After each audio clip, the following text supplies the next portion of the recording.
Everyone, welcome to my channel. स्वागत है आप सभी का आपके अपने YouTube channel the study channel में। आप सभी को राधे राधे। कैसे हैं आप सभी? आई होप आप सभी अच्छे होंगे और आपकी पढ़ाई भी अच्छी चल रही होगी। सो गाइस, जैसा कि मैंने आपको कल प्रॉमिस किया था कि मैं कल से भारतीय संविधान एवं राज्य व्यवस्था से क्वेश्चन कराऊंगी, तो ये रहा आज का पहला वीडियो। भारतीय संविधान एवं राज्य व्यवस्था, इंडियन कॉन्स्टिट्यूशन एंड पॉलिटी का पहला वीडियो आज आपके सामने है।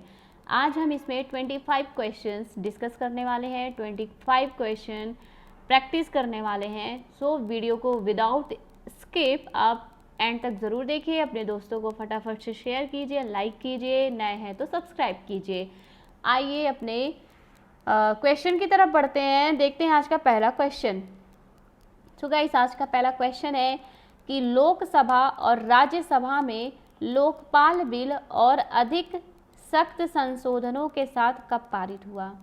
लोकसभा और राज्यसभा में लोकपाल बिल और अधिक सख्त संशोधनों के साथ कब पारित हुआ? 2012 में, 2013 में, 2009 में, 2011 में। इसका आंसर हो जाएगा 2013 में। कब पारित हुआ? 2013 में।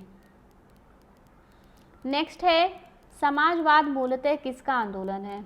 समाजवाद मूलतः किसका आंदोलन है?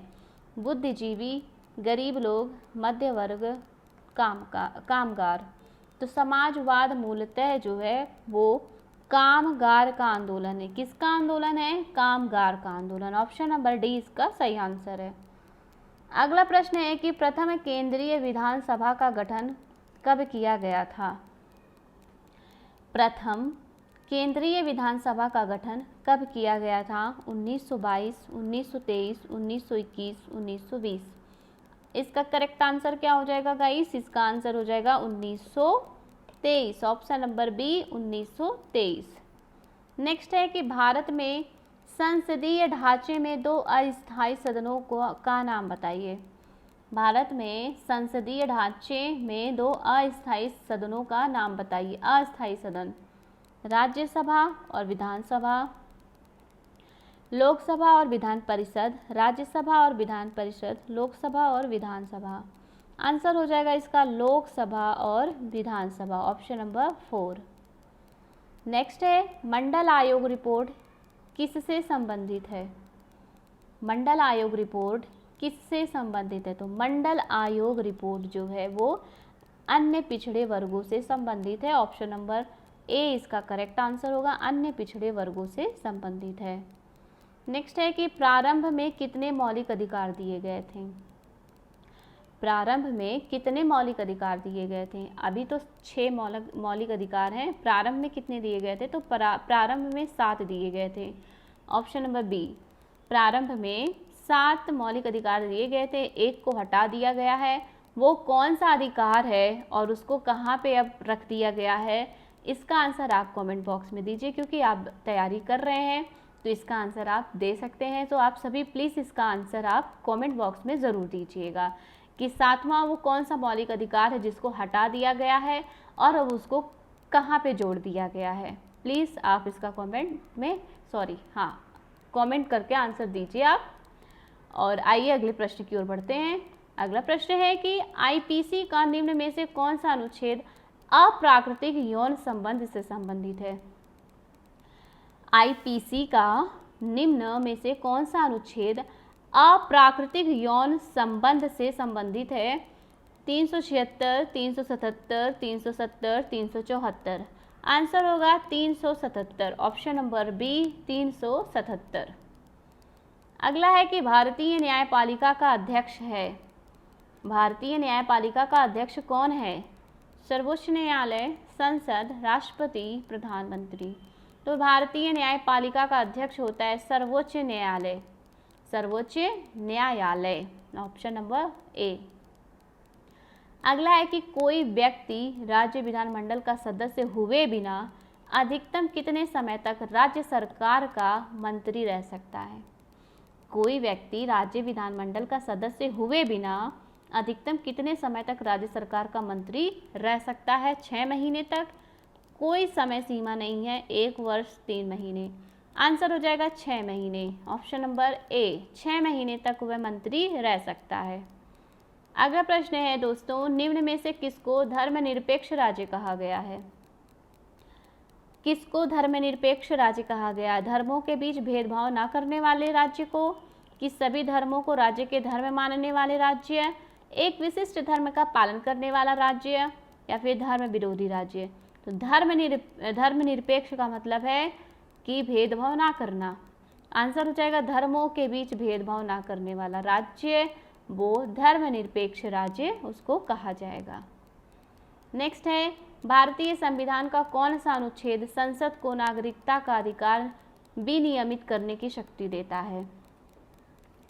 भारतीय संविधान का कौन सा अनुच्छेद संसद को नागरिकता का अधिकार विनियमित करने की शक्ति देता है? अनुच्छेद 10, अनुच्छेद 11, अनुच्छेद 8, अनुच्छेद 9।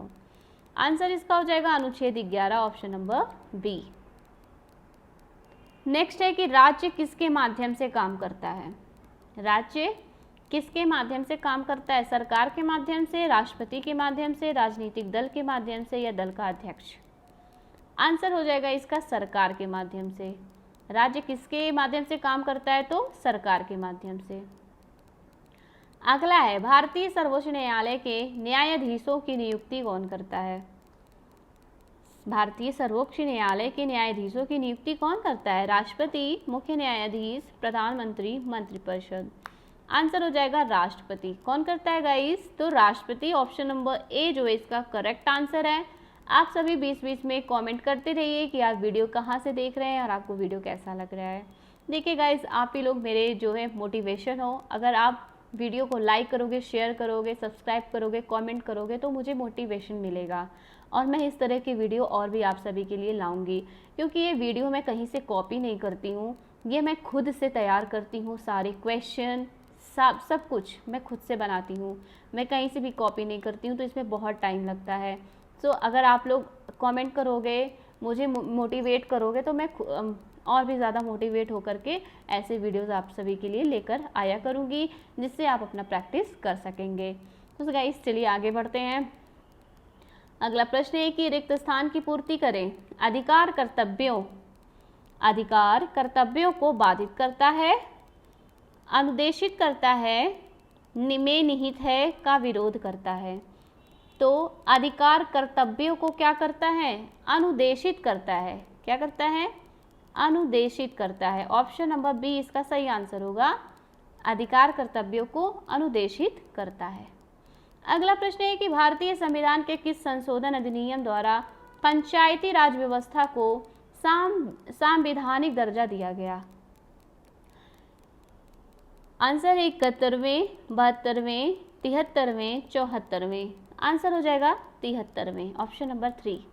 भारतीय संविधान के किस संशोधन अधिनियम द्वारा पंचायती राज व्यवस्था को सांविधानिक दर्जा दिया गया है? तो आंसर हो जाएगा 73वें। नेक्स्ट है, भाषाई आधार पर भारत में पहला राज्य कौन सा बनाया गया? भाषा के आधार पर भारत में पहला राज्य कौन सा बनाया गया? तमिलनाडु, अरुणाचल प्रदेश, आंध्र प्रदेश, ओडिशा? आंसर हो जाएगा Andhra Pradesh, option number 3, Andhra Pradesh. Next है कि संविधान के किस अनुच्छेद के अंतर्गत पंचायतों में अनुसूचित जातियों एवं जनजातियों के लिए सीटें आरक्षित हैं? संविधान के किस अनुच्छेद के अंतर्गत पंचायतों में अनुसूचित जातियों एवं जनजातियों के लिए सीटें आरक्षित हैं? तो आंसर इसका हो जाएगा ऑप्शन नंबर ए 243 घ, 243 घ। नेक्स्ट है कि यदि लोकसभा के अध्यक्ष एवं उपाध्यक्ष दोनों पद रिक्त होते हैं तो सदन की बैठकों की अध्यक्षता कौन करेगा? यदि लोकसभा के अध्यक्ष और उपाध्यक्ष दोनों पद रिक्त होते हैं तो सदन की बैठकों की अध्यक्षता कौन करेगा? आंसर दीजिए सभी लोग। ऑप्शन है सदन द्वारा नामित सदस्य, लोकसभा का वरिष्ठतम सदस्य, सदन द्वारा अनुमोदित चेयरपर्सन के प्रथम सदस्य, राष्ट्रपति द्वारा नाम निर्दिष्ट सदस्य। तो इसका जो सही आंसर है वो होगा सदन द्वारा नामित सदस्य, सदन द्वारा नामित सदस्य। अगला प्रश्न है कि विश्व में सबसे छोटा संप्रभु देश कौन सा है? विश्व में सबसे छोटा संप्रभु देश कौन सा है? Mauritius, Maldives, Seychelles, Vatican city. Answer हो जाएगा वेटिकन सिटी, ऑप्शन नंबर 4। अगला प्रश्न है कि किस दर्शन या विचारधारा में राज्य की अवहेलना करने में विश्वास रखा जाता है? वो कौन सा दर्शन है जिसमें राज्य की अवहेलना करने में विश्वास रखा जाता है? फांसीवादी, उदारवादी, आदर्शवादी, मार्क्सवादी। आंसर हो जाएगा मार्क्सवादी, ऑप्शन नंबर 4। नेक्स्ट है, भारत के निम्नलिखित में से किस मुख्यमंत्री ने कुछ समय तक भारत के राष्ट्रपति के रूप में कार्य किया है? वो कौन से मुख्य न्यायमूर्ति है कि भारत में निम्नलिखित में से किस मुख्य न्यायमूर्ति ने, कौन से वो न्यायमूर्ति हैं जो कुछ समय तक भारत के राष्ट्रपति के रूप में भी कार्य किए हैं? न्यायमूर्ति गजेंद्र गटकर, न्यायमूर्ति एच कानिया, न्यायमूर्ति पी.एन. भगवती, न्यायमूर्ति एम. हिदायतुल्ला। आंसर हो जाएगा ऑप्शन नंबर 4, न्यायमूर्ति एम. हिदायतुल्ला। ये मुख्य न्यायमूर्ति ऐसे मुख्य न्यायमूर्ति थे जो राष्ट्रपति के रूप में भी कार्य किए थे, न्यायमूर्ति एम. हिदायतुल्ला। अगला प्रश्न है दोस्तों, किसी राजनीतिक दल को पंजीकृत दल की स्थिति पाने के लिए कम से कम कितने प्रतिशत मत पाने चाहिए? किसी राजनीतिक दल को पंजीकृत दल की स्थिति पाने के लिए कम से कम कितने प्रतिशत मत पाने चाहिए? 1%, 2%, 3%, 4%। आंसर होगा 4%, ऑप्शन नंबर 4। अगला प्रश्न है कि भारत के नियंत्रक एवं महालेखा परीक्षक का कार्यकाल कितने वर्षों का होता है? भारत के नियंत्रक एवं महालेखा परीक्षक का कार्यकाल कितने वर्षों का होता है? 3 वर्षों का, 4 वर्षों का, 5 वर्षों का या 6 वर्षों का? आंसर होगा 6 वर्षों का, ऑप्शन नंबर 4। जो भारत के नियंत्रक एवं महालेखा परीक्षक होते हैं उनका कार्यकाल 6 वर्ष का होता है, याद रखिएगा। नेक्स्ट है कि भारत का प्रथम मुख्य चुनाव आयुक्त कौन था?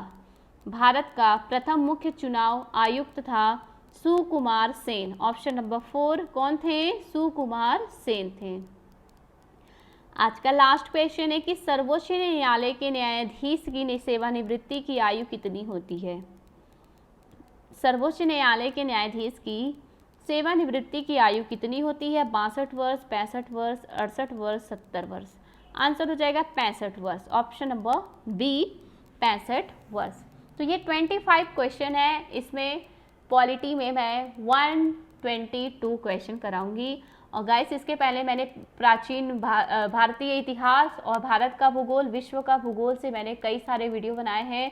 उसमें 200+ क्वेश्चंस हैं। अगर आपने वो सारे वीडियो नहीं देखे हैं तो अभी मेरे चैनल पे विजिट कीजिए, द स्टडी चैनल, और जा करके सारे वीडियोस देखिए और प्रैक्टिस कीजिए। सब बेसिक क्वेश्चन हैं, बट वो सारे बेसिक क्वेश्चन आपको बहुत ज़्यादा हेल्प करेंगे आपके आने वाले एग्जाम में। तो अगर आपने नहीं देखा है तो देख लीजिए वीडियो, सारे वीडियो बहुत इंपॉर्टेंट है। और अभी ये 25 क्वेश्चन मैंने कराए हैं, अभी इसमें 100 क्वेश्चन और कराने हैं, तो बने रहिए। अगर नए हैं तो सब्सक्राइब कर लीजिए जिससे कि आपको डेली वीडियोस मिलते रहें।